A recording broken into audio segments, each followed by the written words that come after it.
Assalamualaikum warahmatullahi wabarakatuh. Madayawag mayong adlaw kaninyong tanan. Magandang araw sa inyo lahat.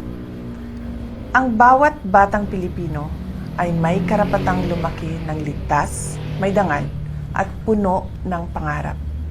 Ngayong National Children's Month, paigtingin natin ang ating kampanya laban sa sexual na pang-aabuso o pagsasamantala sa mga bata. Isa sa mga hakbang na kailangan nating bigyang pansin ay ang online sexual abuse. Our children deserve a safe digital and physical world where they can learn, play, and grow without fear. Sadly, many children face risks from online predators, cyberbullying, and exploitation, often leaving lasting emotional scars. Bilang mga magulang at mamamayan, may tungkulin tayong ipagtanggol sila at yaking ligtas ang komunidad na kanilang kalalakihan.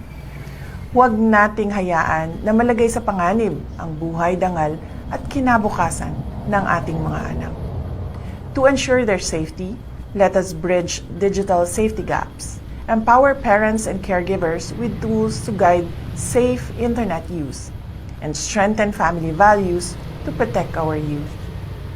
Nananawagan ako sa lahat ng lokal na pamahalaan mula sa barangay hanggang sa itaas na magkaroon ng mahigpit na pulisiya para sa proteksyon ng mga bata.